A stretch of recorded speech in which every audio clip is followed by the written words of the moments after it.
Monsia bo Adom 106.3 FM sunisa apima tete aguni eda so tenkomu a ye fa aseda ma de o man kwan ye ne nuanu mosramifu akonche krokron ye gusu a ye kire ne nsema ye nsa so ne nano pai ye ne nuanu masepa 94.7 na Santman ya jatu insha 104.5 ya bone bedade bra wo ba bibia da wo ensem ne de edi makotene bi ene se coronavirus vaccine no unsa wo de edi kai wasa wo de to so mienu na ne mienu so no empanyimfo se bra wo se ye de wo no watwe akonanim Sanso na mpani dia todwa wɔkyerɛsɛ efiri bra nkwadaa bi a school yi suku mako ha sadua num nkwadaa wo munya covid ni bie no ebru mpemienu ye Fred ye ne be kyerɛsɛ fufuro mu na agya coronavirus ba ye aman hodo otempenten kwane ahesuo nanso ye se Ghana enyumaku a omo ba wo man mu bedi dwa ehura koso amenne ye nyamfaso Ghana for ni ayie ane UK aye pani a wo ye Prince Philip wo masim konwa canopy bibia honma wo so aye ye ni bia boa wo mo share your Facebook background share your wo 5 ya tena bada romantic na be video abrochima mu pa na Ghana for grukete anya gro enyumako bi na kasebo mafa ho kai Adom malakio wonunum bia 3D ebetu ase 3D kum ni pa hwe mu kyesa afi bia 3D kum ni pa wo pepimienu 2 million now so enubna ni nutan hama eni nnuaba yakeka bomu dia ye kantiti dudo ne de aba monten sa Adom malaki onti 3D se de ya bra na sitununum bi wo wi Adom na twato ne ke wonom a ebeyi fin bi afuru moja no mama moja na da ho ebedi afuru sane na afa bibia so atumi akwa Adom na twama capsules ene ne mixture kane no na nka etopo ye se de adi so ba be ka honti de open no wonom mema wonum bi so de ne negadidim gadam 3 points no se wo age ane se wo je lady care capsules ane be sesi so wo be sima ubu sa otia wo enso tagu ya na enkatai ba ho ani nyina da ebetumi afuro na jaja hari no ema ye kama dependable about for the no makofa de abedwa so ntiko ba bia tutondo le kotobi ako bank e bo mo samra ne se the Pan African Bank besi enwojo fom wo de som Ghana de hye kwane kwaju de na fatra wo mpiwa no nkrabatamwen na afi wakogoile wo shankani trotro driver taxi driver wo wutwi wu ba boat yango ene ni nuanom wo wutwi wankasa wo ka ne ne ehye mumunu tum holidays no mokwa na afi mabo ne ma se be goile fa nwujai etema ne se etemu DBS wo mo na de Kala Link Plus aso yasene na se enzo tutoyi wo manfo bi timi na o manfo bi timi na krokrache wo mo esas wo soroso akwada de be kine nso ahoro mo de wo mko wo mo chance abo mo da so no nya papa tri enei watu adwendwen ko a ina eku no mama de anse Kala Link Plus ubenya bi odbe border so beto awia bebo agrada bedwa se yire waira mo betete na oda ne gusu agina ne nanso ye ma 20 years warranty ne bo no so ye so CD capsules chronic disease capsules yare kran ne to ase ene na man kwamwa na hoden se de be ye bekotie yare bia eti yade aba eje o manfo boso ne ade o manfo bo no CD capsules nya de obenya bida pebi no mabeboa wo wada menti obidum bie kwaku adu kumimene achebutentim nana atwe champama safo adu anapa yen ne so mo ne aso mo so mpa nye bra na fa ye mungura ensem na nkasa mu ai ya sha ase de a dwumako mu ne hwempom de won samso wo man mu Ghana Health Service wo makache ne agbawura se suru ne nei panyina won ne da wo ma no Dr. Patrick Kuma Boaje eno de abeto Ghana de hyanim sa COVID-19 pani a ye wo ye no de to so mienu ananka wo se ye wo ne ade ka na kire no se de mpanyifo atwe e de akona ni mo trema wo se anu betumi ama kwan ama mpanyifo atumi aboabo mo yie ansa na wo mo be hye dwumade na se wo matumi ahyase what was a friend central phone wo de nsam tudwase wo ba wo che wadwaye na tese wo siesie no Ghana fo no so twa opɛ se de etie bia no ne branu so na beba na omanfo wo ne se fe na coronavirus ye de akotia no. So we chose 8 weeks, not at the earliest time one can receive the second dose. That's the earliest time, which means that if you took the second dose before 8 weeks, it will not be beneficial. But that also gives us the 4-week window to allow more people to get that for the second dose deployment and also for the ease of deployment. Because if you have more people on a particular day, you may not, doesn't mean that the fact that we have 28 or so April on your card means that you must by all means have it on that. Is that range is there, but even there's no further data coming up to show that probably we could wait for much longer if it is possible. And so given the vaccine availability, that is why we are now trying to shift it to the 12 weeks. But as vaccines are made available, like I said, the earliest is the 8 weeks, and that you'll be giving your vaccination.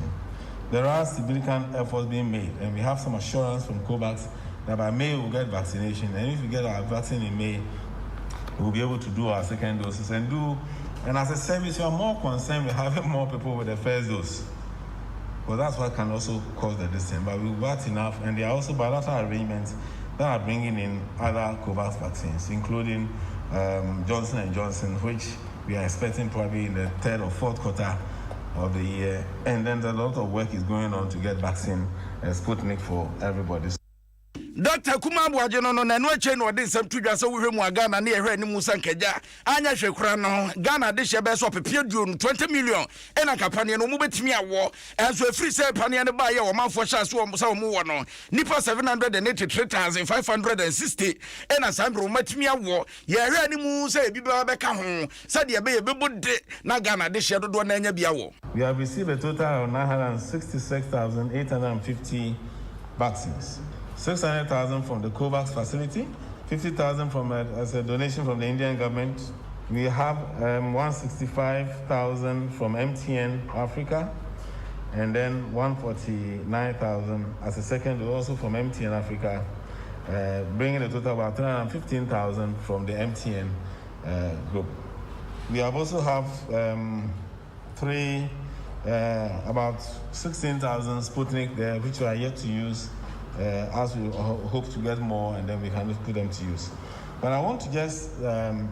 take a look and expatiate a bit on what is our wastage. Vaccines usually have a wastage of between 5 to 10%, and the wastage can be broken bottles. It could be taken out of the vaccine container, you're unable to bring it back, and that it stays more than the number of us who stay outside the cold chain, and a few other issues expiring. Eni ekoti ye panyipa Ghana Health Service one na da no Dr. Patrick Kuma Abuaje. Na sa ensanchofo nkicha hudie nom ena peninkro ye Dr. Patrick Kuma Abuaje edi tu dwa chechire mu sem efri bra ye bie suku ebepem sa brei suku makoma ha saduanan enum ya wo nso ebie ye no enkwada wo nya COVID-19 no bie eye mpemienu ene aduanum emienu 2052 na no no ochem sem so bubu efri mantama hodoanum no a mantama ohiridi kai ye nkwada no nya bi pa ewo honom eye from mantamu ene chesedi di so ba chese so sha eye January busuminum ene mampani betu dwa se o de aduani de nkwada no nyina nko school ye de hihye egu akwamu aye de bebo mo ban e de free COVID-19 eyare no ho na no ene mpani de atu dwa se ye ka sei enipa brum pemienu ya wo munya bien de wo munyina ho ato wo mo amena ka nipa dumiensa pe ene se wogusu a wo hweso wo mo so mo beto mo so akwakoka awofo ensa wo de atu dwa wo chese sa empanie yi a sesei wo ye frase wo Ghana hanom wo se enche bia eye me bosumi edi anim ya hwe be na de toso mienu no enema no abeduru ama woni a eseso wo mo wo no wo frase enso de wo wom. Good news for our schools, and it's good that the new ones are going in when the numbers are down, because when you go to school at fresh that you start having a spike. So far, since we reopened the schools, 345 schools have reported cases. We have recorded a total of 2,052 positives in all schools in the country. Our current active case number is 13, which means that all of them have recovered. 99.4% have recovered. And I'm sure if I were to check today, our active number may have to go down. Volta region has recorded the highest number with 489 cases. OT with 9 has the lowest. Currently, OT has the highest number of active cases, but their cases are quite recent compared to the other places. Northeastern region, the only region that had no case recorded. Bono, OT, and East are only region have active cases among students. So the rest do not have any active cases.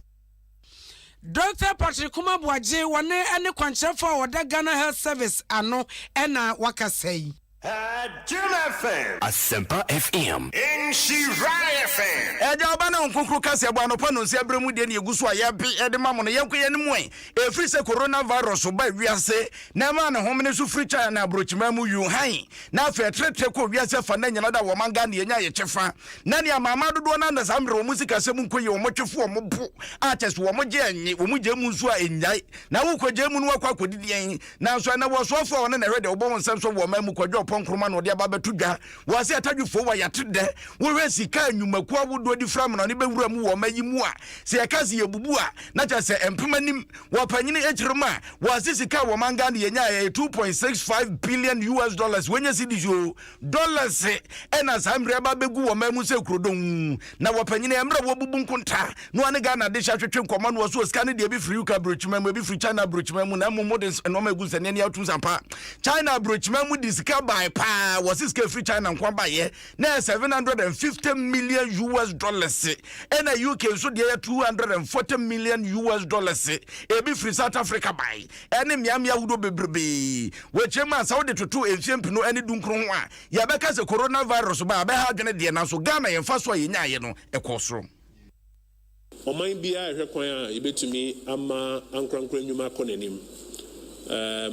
say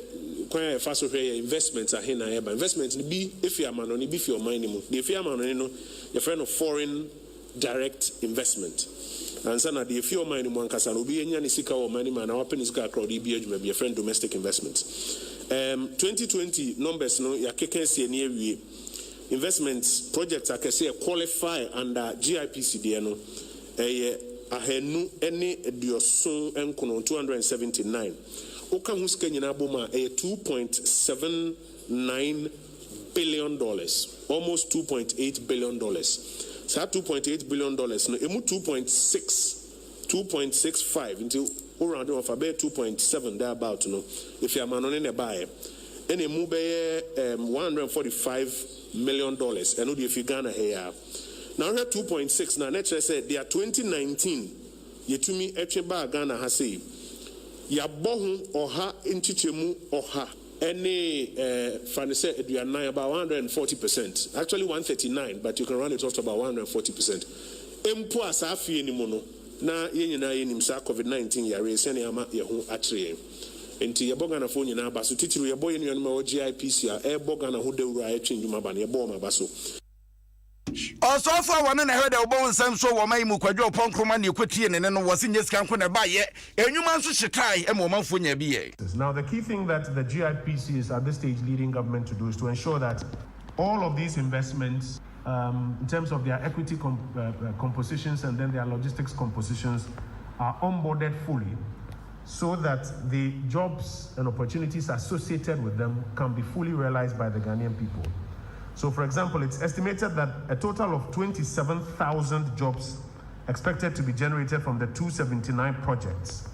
with operations at full capacity. About 22,000 of those jobs are expected to be for Ghanaians, while about 1,064 of those jobs, that's just about 5%, expected to be taken up by expatriates or non-Ghanaians. And these investments were mostly coming from China, about 751 million, the UK, about 240 million, South Africa, about another 240 million, Australia,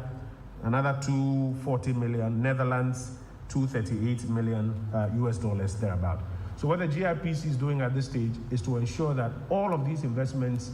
are fully realized on the ground so that the jobs and opportunities associated with them are occasional. Any ekotie you so for head obo nsam so wo mayi mu kwadwo opon enkroma. Yenkoya nimai na Ghana yeno no ai baby ebesi bia no yadane a ho prakasa gya madua wo fitie na no ho age afie mu yedru baby a yepese ye me hunu sa Ghana ai ya wa mamra ni amane ezesei ya mamra ni amane a ebi ni se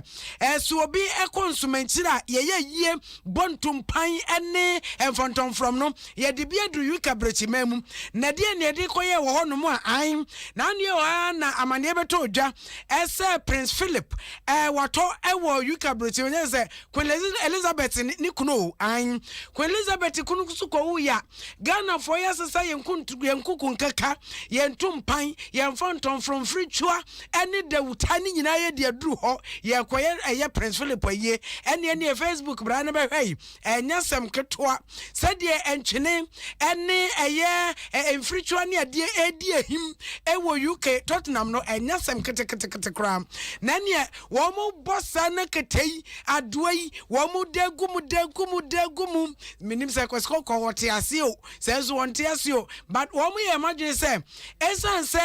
kwesiko ko entikete ene adoa ene nwom kro no asinti no womo bo a womo pa kwabrane womo bo ne twi no na ne okwabrane no so wono so dada no ko brofum no dada no ko brofum sabe ya Queen Elizabeth duru obehunu se Ghana for no ye beboa no amani asuni kuna bia ye beboa no kuna ni kakape aka ne mpompo mu ye boa no mana ye ni kura ye din etu wai wo ene entwene ne ego na ye bo ne saa mom ye nkotie kakrai se de se bo Ghana no so omitimi bo saa wo UK Tottenham a ye nkotie se fritua ne enawuta ene entumpan no ebetumi esu akasa ama o kyerema kyerɛ mu a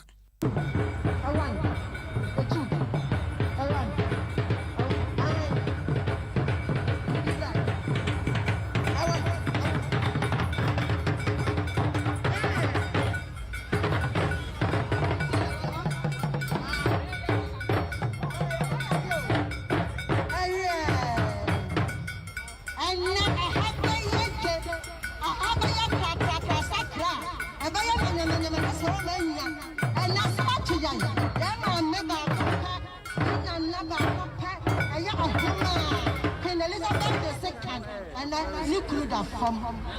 Hey, Nane, Adeyo.